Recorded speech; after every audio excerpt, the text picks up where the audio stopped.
할렐루야, 반갑습니다. 오늘은 1689 런던 침례교 신앙고백서 두 번째 시간입니다. 지난주에 우리가 공부했던 이 신앙고백서의 필요성과 역사적 배경, 그리고 침례교회의 기원에 대해서 우리가 공부했습니다. 지난주에 살펴본 바와 같이 우리 침례교 신앙의 특징은 크게 네 가지로 정리할 수 있습니다. 첫 번째, 칼빈주의 구원론이 바로 첫 번째인데, 우리 인간 스스로 구원받을 만한 요소가 1도 없다는 것이고, 전적 타락 상태에서 성부 하나님의 조건 없는 그런 선택을 통해서 택함받은 자기 백성을 위해서 십자가에 피 흘려 죽으신 우리 예수님의 속죄와 그리고 성령님의 거부할 수 없는 은혜로 우리 성도들에게는 구원을 결코 잃어버리지 않는다는 것, 이것이 바로 칼빈주의 구원론이었습니다. 칼빈주의 5대 강령과 알미니안주의 5대 학론에 대해서 아주 잘 비교할 수가 있는데, 이 도표를 여러분 꼭 확인하시고 우리 칼빈주의 구원론이 우리 침례교회 신앙의 특징이라는 것을 꼭 기억하실 수 있기를 바랍니다. 그리고 두 번째로는 종교의 자유가 있다는 것이었습니다. 국가와 교회는 분리되어져야 된다, 이런 주장이었는데, 국가가 교회를 만들거나 또 자유로운 종교 활동을 방해하거나 조정해서는 결코 안 된다는 것을 우리 침례교 선조들은 그렇게 주장했다는 것입니다. 세 번째로는 신자 침례, 신자 교회를 주장했습니다. 신앙을 고백할 수 없는 유아에게 세례를 줘서는 안 된다는 것이고, 믿고 신앙을 고백하는 자에게는 침례를 주는 신자 침례가 바로 이 침례교 신앙의 세 번째 특징이라고 말할 수 있습니다. 그래서 교회의 회원은 중생한 자들로 구성이 되어야 되고, 그리고 그 신자만이 만찬에 참여할 수 있다는 것을 말씀하고 있습니다. 그리고 마지막 네 번째로는 회중 정체를 말씀하고 있습니다. 교회를 다스리는 침례교의 정체, 바로 회중 정치인데, 감리교는 감독이 정치하고 장로교는 장로 정치제를 두고 있는데, 우리 침례교는 중생한 침례받은 신자들이 성령의 인도 아래에서 동등한 권위를 가지고 모든 결정권을 행사할 수 있다는 것, 바로 이것이 회중 정치의 원리입니다. 바로 우리 침례교 신앙 네 가지의 이 특징들을 말할 수 있습니다. 오늘은 런던 신앙고백서 제1챕터 성경에 관하여에 대해서 우리가 공부해 보도록 하겠습니다. 우리 침례교 선조들은 성경을 어떻게 인식하고 있었는가, 그리고 믿었는가, 바로 이 말씀인데, 제1챕터 성경에 관하여 전문을 보면 총 10가지의 항으로 기술되어 있는데, 다소 긴 챕터이기는 하지만 이 10가지 항목은 성경에 관해서 7가지 중요한 주제를 다루고 있습니다. 먼저 첫 번째로 그 1항은 성경의 필요성에 대해서 다루고 있습니다. 제1항은 이렇게 기록하고 있습니다. 성경은 구원에 이르게 하는 모든 지식과 믿음과 순종에 있어서 충분하고 확실하고 절대 오류가 없는 유일한 규칙이다, 이렇게 기록하고 있습니다. 바로 이 1항의 근거 구절은 디모데후서 3장 16절입니다. 모든 성경은 하나님의 감동으로 된 것으로 교훈과 책망과 바르게 함과 의로 교육하기에 유익하니, 이렇게 기록하고 있습니다. 그러니까 모든 성경의 저자가 바로 하나님이시라는 겁니다.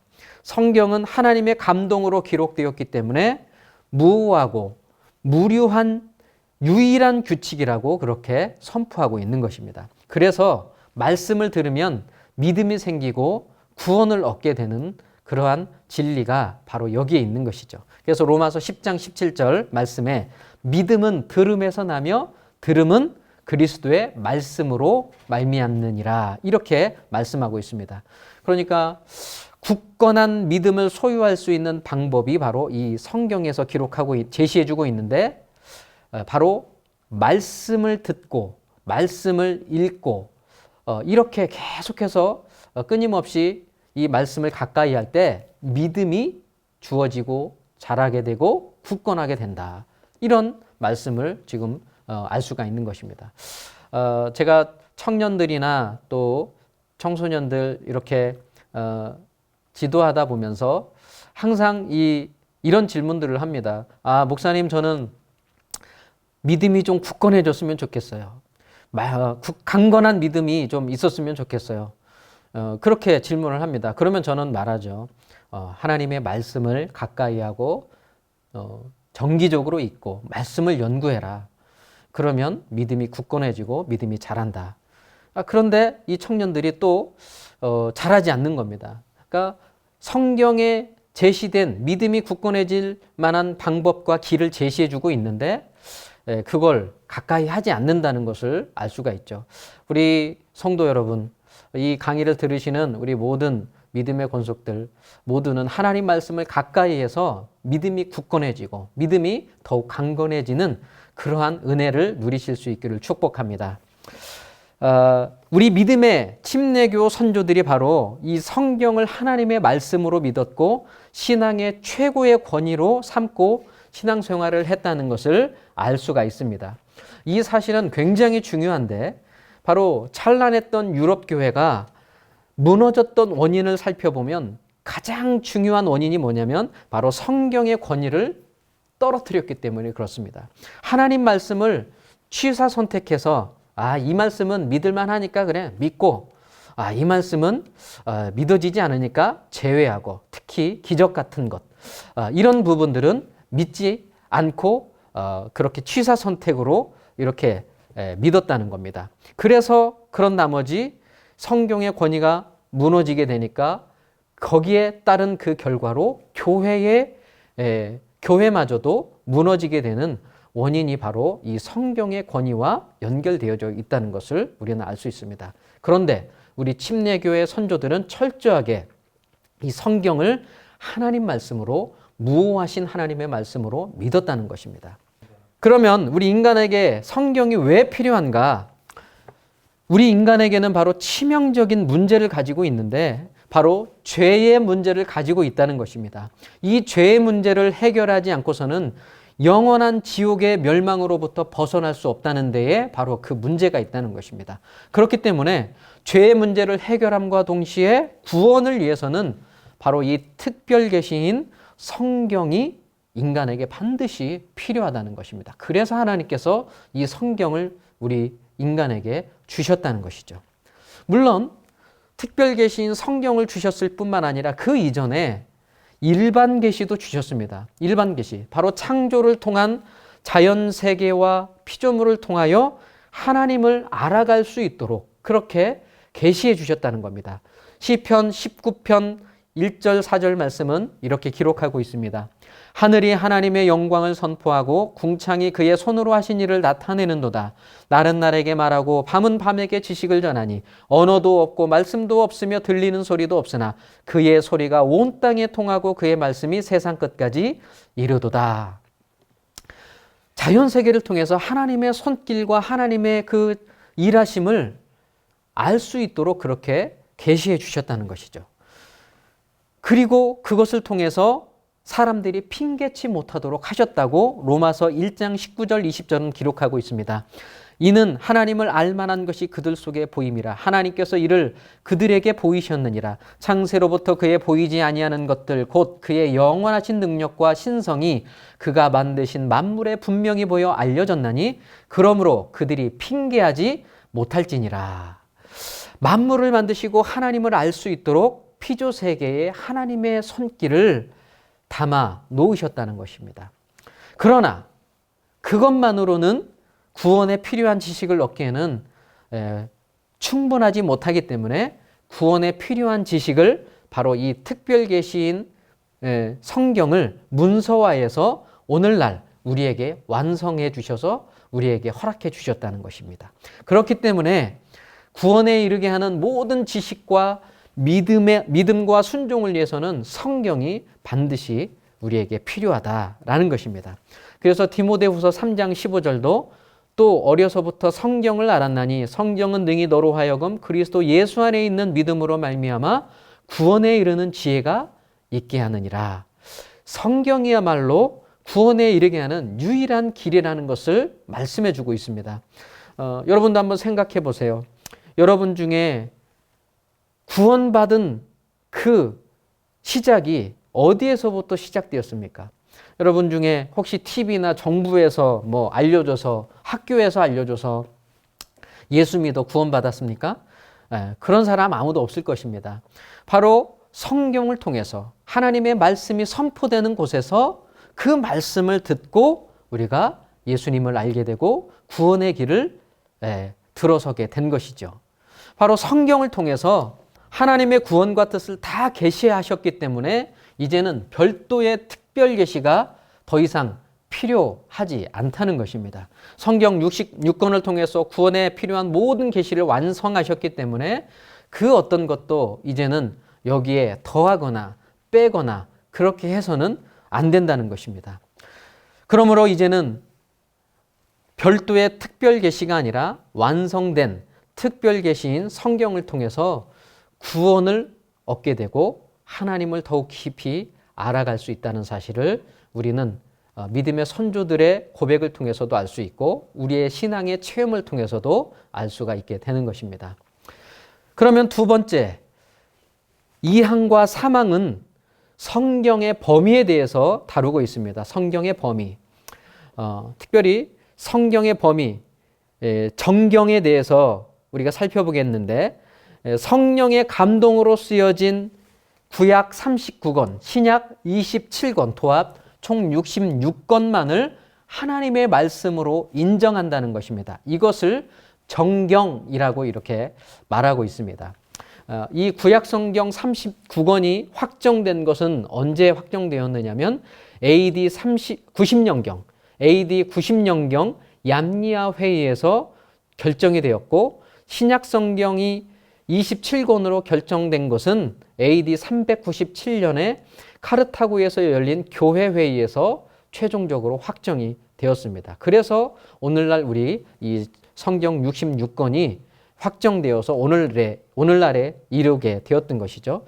성경 66권에 결정된 이 배경은 다름 아닌 이단의 출현 때문에 그렇습니다. 특별히 신약 성경은 당시 영지주의자였던 말시온이 구약의 하나님은 심판하시는 악한 하나님이시고 신약의 하나님은 희생하시고 사랑 많으신 그런 선한 분으로 보았기 때문에 신약 성경 가운데 구약적인 글들, 특별히 마태복음, 누가복음, 요한복음은 다 삭제해버리고 빼버리고 바울 서신 10권만을 첨가해서 이상한 신약 성경의 묶음을 만들었다는 것입니다.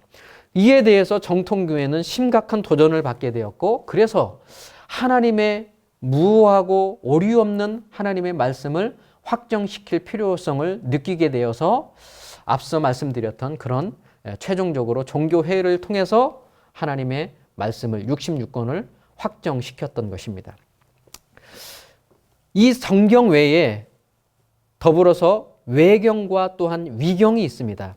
외경은 성경 66권에서 제외된 7권의 책들을 외경이라고 특별히 말하는데 이 외경은 로마 카톨릭은 제2정경으로 인정하면서 성경에 준하는 권위를 이 외경에 부여해 줍니다.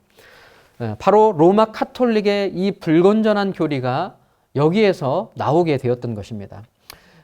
그 외경 가운데는 마카비상, 그 다음에 마카비하, 지혜서, 집회서, 유딧기, 바룩서, 토빗기, 에스더 추가 부분, 다니엘 추가 부분 이런 것들이 이제 외경이라고 말할 수가 있는데 그러나 우리 개신교는 절대로 이것을 인정하지 않습니다. 왜냐하면 그 외경은 사도성이 없기 때문에 그렇습니다. 사도가 직접 썼거나 사도의 증언을 토대로 받아 적은 글이었거나 이래야 되는데 전혀 그런 사도성이 없다는 것입니다. 근거를 찾을 수 없다는 것이고 그리고 초대교회에서 회람되고 예배에 사용되어져야 됐는데 단 하나도 부합되지 않기 때문에 이 외경들은 정경에 들어오지 못했던 것입니다.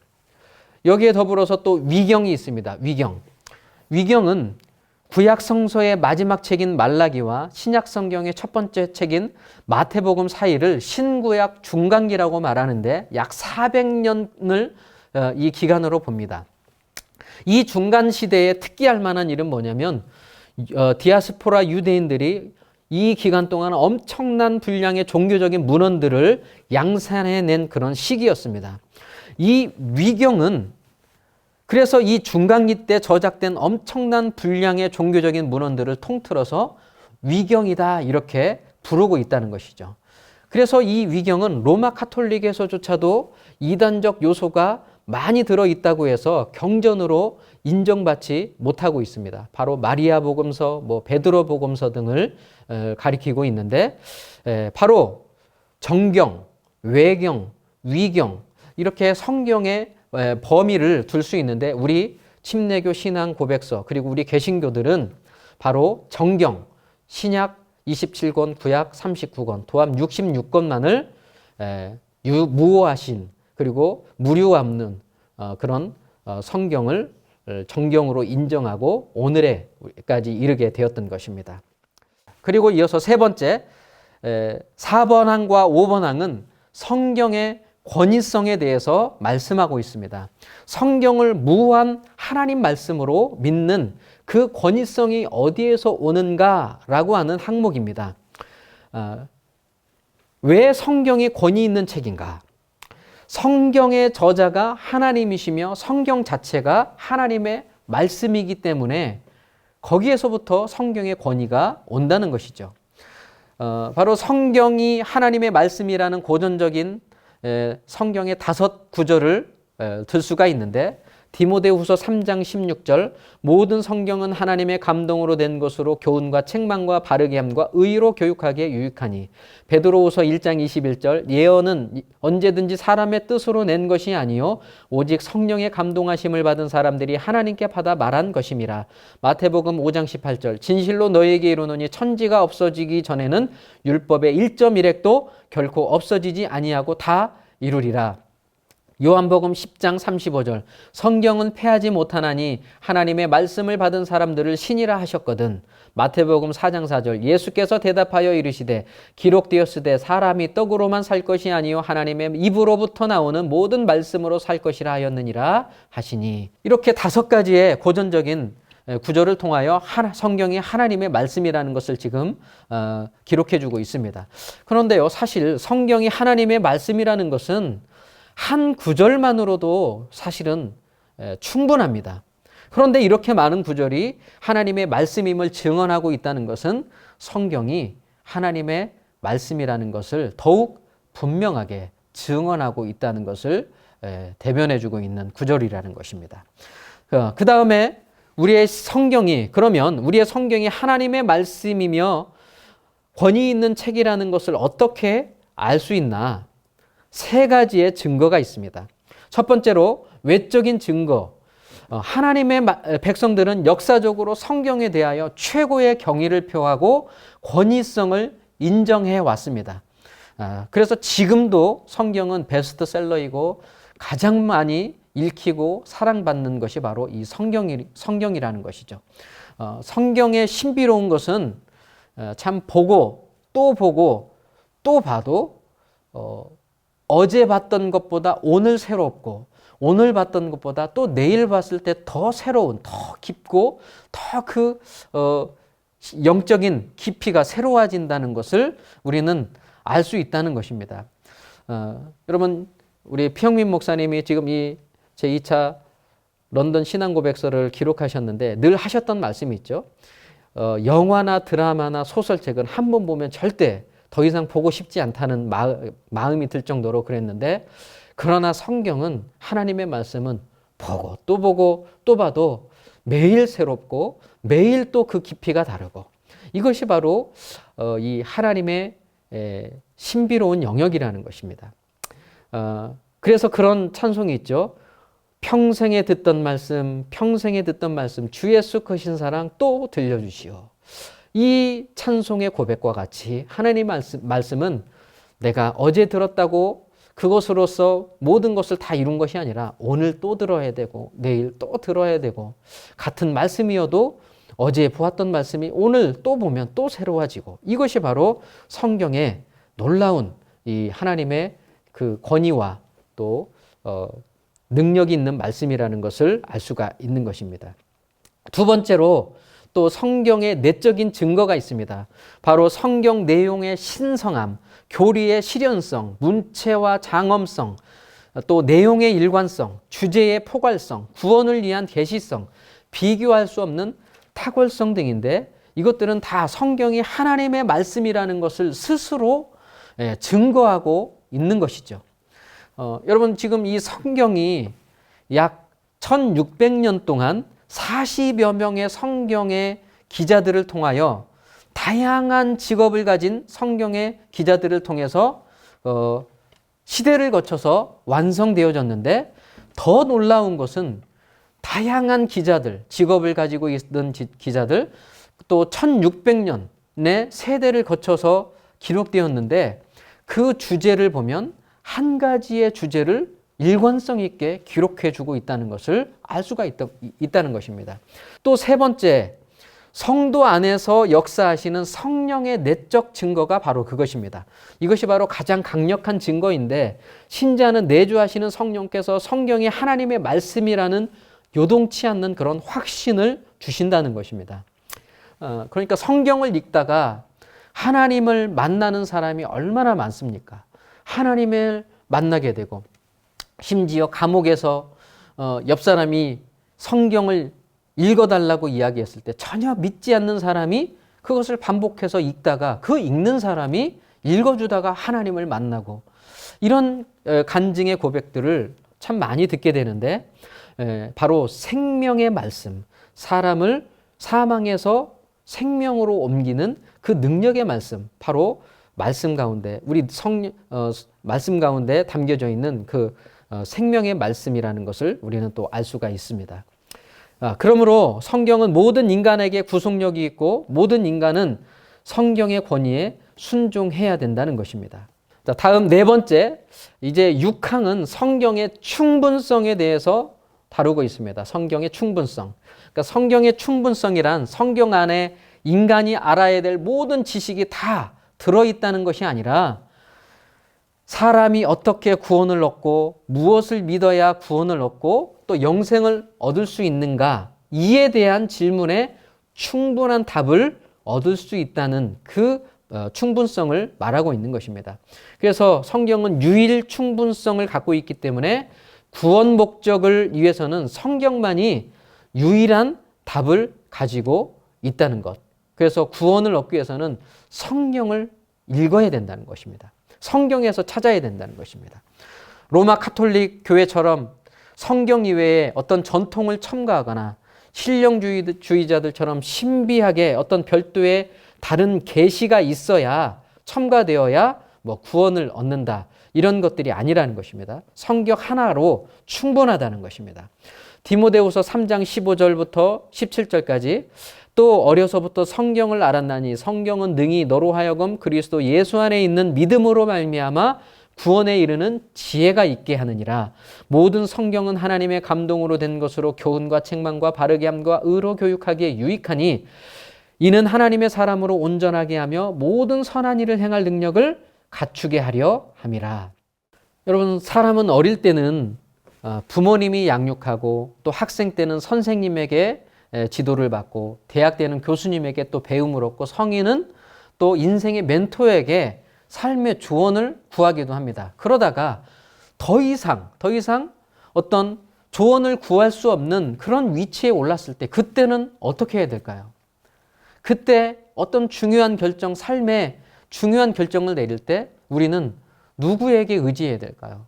바로 하나님의 이 말씀, 우리에게 지혜를 주시는 그리고 교훈과 책망과 바르게 함과 의로 교육하기에 유익한 이 하나님의 말씀을 의지하게 될 때 우리는 분별할 수 있게 되고 하나님의 뜻을 이루어드리는 결정을 할 수 있게 된다는 것입니다. 그래서 하나님의 말씀을 우리는 가까이 하고 또 사랑하고 그렇게 될 때 분별력이 생기고 삶의 지혜가 생긴다는 것입니다. 다음으로 성경을 통해서만 구원을 얻을 수 있다는 사실을 아는 사람들의 두 가지의 의무가 있습니다. 두 가지의 의무. 하나는 성경을 부지런히 읽고 연구해야 되며 또 하나는 그 성경을 읽을 때 교만한 마음을 버리고 겸손한 마음으로 성령의 조명하심을 구해야 된다는 것입니다. 그래야 성령께서 그 말씀을 깨닫게 해 주신다는 것입니다. 그래야 성경의 바른 의미를 깨달을 수 있게 되는 것입니다. 요즘 우리 시대에는 교회 안에서조차도 이단적인 가르침 그리고 복음이 아닌 가르침들이 난무하고 있습니다. 신사도 운동 그리고 신비주의 이런 가르침들이 난무하고 있는데 이런 잘못된 가르침들을 우리가 어떻게 분별하고 걸러낼 수 있는가? 바로 이 성령의 조명하심을 통하여 진리의 말씀을 알게 될 때, 그 진리를 내가 딱 붙잡고 있을 때 그 진리의 말씀이 필터링이 되어서 잘못된 것들, 진리가 아닌 가르침들을 듣게 되어줬을 때 그것들을 분별해낼 수 있게 된다는 것입니다. 이 말씀 아주 굉장히 중요한 것인데 우리가 이 진리를 성령의 조명하심을 통해서 진리를 알 수 있다는 것은 진리를 가지고 있다는 것은 첫 번째로 거짓된 가르침을 분별할 수 있다는 것이고 또 한 가지는 그 진리의 말씀을 깨달았다면 그 진리의 말씀에 순종할 수 있다는 것입니다. 그러니까 거짓을 분별하고 진리의 말씀에는 순종하기 위해서 우리는 이 하나님의 말씀을 바르게 성령의 조명하심을 통하여 알아야 된다는 것입니다. 다섯 번째, 제7항과 9항은 성령의 명료성에 대해서 다루고 있습니다. 성령의 명료성이란 사람이 구원을 받기 위해서는 반드시 알아야 하고 믿어야 하는 진리들에 관해서는 분명하고 명확하게 성경에서 제시해 주고 있다는 것입니다. 그러므로 우리가 성경 말씀을 우리가 가까이 하고 읽게 되고 또 반복해서 그 말씀을 읽게 되면 지식의 유무를 떠나서 구원받는 진리를 충분히 이해할 수 있고 믿을 수 있다는 것을 지금 이 7항과 9항에서는 그렇게 기록하고 있습니다. 여러분, 성경은 명확하고 분명하게 제시되어 있기 때문에 우리가 읽고 또 읽고 반복해서 읽으면 더욱 분명해지고 또 명확해지게 되는 것입니다. 보통 성경이 어렵다고 그렇게 느껴지는 이유는 제가 보니까 어려운 부분에 집중하기 때문에 그런 것 같습니다. 그러니까 성경은 대부분 쉽게 하나님께서 쉽게 우리에게 분명하고 명확하게 제시해 주셨기 때문에 결코 어렵다라고 생각해서는 안 됩니다. 물론 어려운 부분이 있어요. 어려운 부분이 있는데 그 어려운 부분에 집중하니까 성경은 어렵다 이렇게 생각을 하는 것이지 어려운 것보다 쉽게 하나님께서 말씀해 주신 것들이 훨씬 많기 때문에 그 쉬운 말씀을 우리는 더욱 집중하고 또 가까이 하게 될 때 성경 전체적으로 더 어려운 부분들까지 알 수 있게 되고 해결될 수 있는 것입니다. 성경은 하나님의 선물입니다. 하나님의 자녀에게 선물로 주셨기 때문에 결코 이해하지 못할 말로 또 못할 언어로 주신 것이 아니라는 것입니다. 하나님의 자녀에게 하나님의 뜻을 알리고 구원의 길을 알려주시기 위해서 성경을 통하여 그렇게 계시해 주셨는데 우리는 그 진리의 말씀을 읽고 또 읽고 반복해서 읽고 사랑하면 성령의 조명하심을 통해서 우리는 그 진리의 말씀을 알 수 있게 되는 것입니다. 물론 성경의 구절 가운데 어려운 부분들이 있습니다. 베드로후서 3장 16절에는 알기 어려운 것이 더러 있으니 이렇게 기록하고 있습니다. 더러는 어려운 구절들이 성경 안에는 곳곳에는 있지만 대부분 전반적으로 하나님의 말씀은 쉽게 해주셨고 이 어려운 부분들마저도 다른 구절들과 비교하고 연구하여 그 의미를 찾아보면 그 의미들 또한 알 수 있게 되는 것입니다. 그것이 바로 이 원칙이 신앙의 유비라고 제9항에서 그렇게 언급해 주고 있습니다. 그러니까 신앙의 유비를 통해서 어려운 구절들도 알 수 있게 되고 그 의미를 찾을 수 있게 된다라는 것입니다. 그래서 성경은 전반적으로 알 수 있고 또 쉽게 하나님께서 우리에게 주셨다는 것을 꼭 기억하실 수 있기를 바랍니다. 저도 새 가족을 교육했던 적이 있는데 새 가족 가운데 들었던 그런 이런 경험들이 종종 있었습니다. 어떤 사람은 정말 믿어져서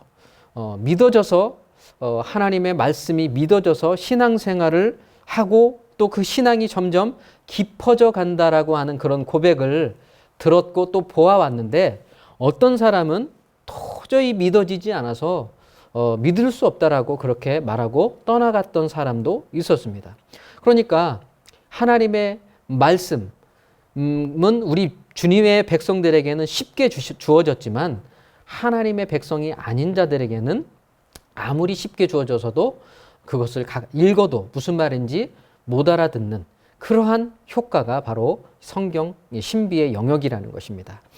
다음 6번째 제8항입니다. 제8항은 성경의 사용성에 관하여 다루고 있습니다. 성경의 사용성, 그러니까 모든 사람이 이 성경을 사용할 수 있어야 된다는 원리입니다. 그러니까 당시에 그 로마 카톨릭 안에서 이 성경을 볼 수 있었던 사람들은 그 사제들만이 성경을 읽고 성경을 소유할 수 있었습니다. 일반 백성들이나 일반 성도들은 아무도 이 성경을 읽을 수도 없고 가질 수도 없었습니다. 그런데 바로 이 성경의 사용성은 모든 사람들에게 다 주어져야 된다는 원리를 이 신앙고백서가 지금 8항에서 언급하고 있다는 것이죠. 그리고 구약 성경은 히브리어로, 신약 성경은 헬라어로 기록되었기 때문에 하나님의 백성들이라 해도 원어를 잘 모르기 때문에 이 성경이 모든 민족의 쉬운 언어로, 방언으로 번역되어져야 된다라고 그렇게 말씀하고 있는 것입니다. 그래서 여러분 종교개혁의 4가지 슬로건, 솔라 피데, 솔라 그라티아, 솔라 스크립투라, 솔리데오 글로리아, 이 4가지가 있는데 그 중에 솔라 스크립투라, 오직 성경으로, 이렇게 슬로건을 가지고 종교개혁이 이루어졌는데, 종교개혁의 이 주동자들도 보면 성경을 읽었더니 중세교회의 온갖 잘못된 교리들이 난무하고 있다는 것을 비로소 깨닫게 되었던 겁니다. 그래서 도저히 성경하고는 맞지 않는 그런 면죄부를 판매한다거나 이런 말도 안 되는 이런 일들이 벌어지고 있다는 것을 깨닫게 되어서 이제 성경을 번역해서 모든 사람들에게 주어지게 되고 읽혀지게 만들게 된다면 그들도 진리를 알게 되고 잘못된 교리들을 바로잡을 수 있다고 확신했기 때문에 우리 종교개혁가들이 목숨을 걸고 성경을 번역하기를 시작했던 것입니다. 특별히 영국의 윌리엄 틴데얼이라고 하는 사람이 있는데 영어 성경으로 번역을 했다가 붙잡혀서 화형을 당하고 말았는데, 그가 죽기 전에 아주 남긴 유명한 말이 있습니다. 만약 성경이 번역되어 모든 성도가 읽게 된다면 저 밭을 가는 청년 농부가 당시의 성직자들보다 더 많이 하나님의 진리의 말씀을 알게 될 날이 올 것이다. 이런 유명한 말을 남기고 죽게 되었습니다.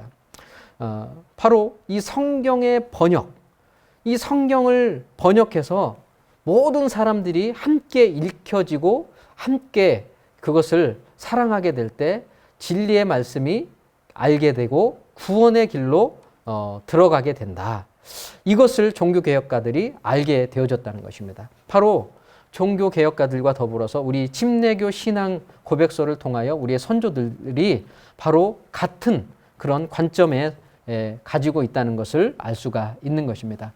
이렇게 우리가 이 종교개혁의 선진들이 그러한 희생을 치르고 난 뒤에 얻어낸 그 후예가 바로 우리들이라는 것입니다. 종교개혁의 후예가 바로 우리들입니다. 그래서 이렇게 엄청난 종교적 유산을 물려받은 우리 후예들이, 그래서 바로 지금 우리가 집집마다 간직하고 있는 것, 수권의, 때로는 수십 권의 성경을 소유할 수 있었던 것이 바로 이들의 헌신과 노력 때문에 가능했다라고 하는 것입니다. 그런데 이러한 놀라운 종교적 유산을 우리는 얼마나 많이 성경을 지금 사랑하고 읽고 가까이 하고 있는가 한번 생각해 볼 필요가 있습니다. 오죽하면 후탁신자라고 일주일에 한 번 쌓인 먼지를 후 불고 탁 털어가지고 교회에 온다는 이 후탁 신자가 있다고 하는데, 여러분 이 종교개혁가들이 지금 이 시대를 바라보면 어떤 마음이 들까요? 우리는 이 침례교 선조들이 말씀을 사랑하고 진리를 전파했던 것처럼 하나님의 말씀을 끊임없이 부지런히 어제도 오늘도 내일도 매일매일 가까이 하고 오늘의 만나를 통하여 우리의 영혼이 살찌고 우리가 영혼이 숨쉬는 그러한 은혜를 누리시기를 축복합니다. 자, 그리고 이제 7번째 마지막이죠. 제10항은 성경의 최종성을 다루고 있습니다. 최종성. 그러니까 성경은 모든 종교 논쟁이나 교회 회의나 사람들 개인의 생각에 대해서 최종적인 판단권을 가지고 있다는 것을 의미합니다. 성경이 그렇게 말하고 있다면 내 생각, 내 주장 이런 것들을 내려놓고 성경에서 말하고 있는 것을 순종하고 따라야 된다. 이것이 바로 성경의 최종성이라는 것입니다. 성경의 우리의 모든 성도의 신앙과 행습의 최종 판단자가 바로 성경이라는 것. 그래서 여러분, 내가 이쪽으로 가고 싶은데 성경은 왼쪽으로 가라고 한다면 내가 가고 싶은 곳을 내려놓고 성경에서 말하는 방향으로 가는 것. 이것이 바로 성경의 최종성이라는 것입니다. 다 우리의 신앙의 규범, 바로 이 성경에 순종하고 성경이 무엇이라고 말하고 있는지를 우리가 알게 될 때 하나님의 뜻을 이루고 하나님의 영광을 내 삶 속에서 이루어 드릴 수 있다는 사실을 꼭 기억하실 수 있기를 바랍니다. 그래서 결론적으로 말씀드리자면 이 성경에 관하여라고 하는 이 성경론의 7가지 원리를 우리 침례교 선조들은 믿었다는 것입니다. 성경은 인간 구원을 위해서 꼭 필요한 하나님의 특별 계시로 믿었고, 또 모든 시대 모든 사람이 믿어야 할 규범적인 계시는 오직 성경 66권뿐이라는 것을 믿었습니다. 그리고 모든 사람이 이 성경의 권위에 따라야 되고 그 권위에 순복해야 된다라는 것을 또 주장했습니다. 그리고 성경은 구원받는 데 유일하고 충분한 계시며 또 이 계시에 더하거나 빼는 자는 저주를 받게 된다. 이렇게 선언하고 있고, 또 구원받는 지식을 분명하게 가르치는 명료성을 가리키고 있고, 모든 사람이 읽고 들을 수 있도록 자국어로 번역되어야 되고, 인간의 신앙의 행습의 최종적인 판단자가 바로 성경이 되어야 된다. 이렇게 제1항 성경론에서 이렇게 주장하고 있습니다. 우리 이 강의를 들으시는 모든 우리 믿음의 권속들, 바로 이 성경론을 믿음의 우리 선조들처럼 굳건하게 하여서 우리 신앙생활 하는데 정말 바른 판단을 통하여 바른 신앙을 소유하고 그렇게 신앙의 유익을 삼고 살아가시는 우리 성도님들 다 되시기를 주님의 이름으로 축원합니다. 아멘. 기도하겠습니다. 살아계신 하나님, 감사합니다. 오늘 성경론을 통하여서 우리 믿음의 선조들, 우리 침례교회 선조들이 하나님의 말씀을 1.1획도 오류가 없고 무한 하나님의 말씀임을 믿어서 모든 것들을 정말 말씀으로 기준을 삼아 세상을 바라보고 또 진리를 깨달아 거짓된 것들을 분별하고 이단 사상은 어떠한 것이라도 틈타지 아니하고 걸러내었던 것처럼 우리 침례교회 믿음의 이 정신을 우리도 동일하게 이어받아서 하나님의 말씀으로 세상을 바라보고 진리의 길을 걸어갈 수 있는 우리 믿음의 성도들이 다 될 수 있도록 인도하여 주시옵소서. 어제도 주님의 말씀을 사랑했을 뿐만 아니라 오늘도 더욱 가까이 하고 사랑하고 내일도 더욱 가까이 하고 사랑하고 주님 오실 때까지, 주님 앞에 설 때까지 주의 말씀을 사랑하고 가까이 하여 매일매일 우리의 신앙의 깊이가 깊어지고 주님 앞에 이르게 되는 그러한 주의 백성의 삶이 될 수 있도록 인도하여 주시옵소서. 감사드리며 예수님 이름으로 기도하옵나이다. 아멘.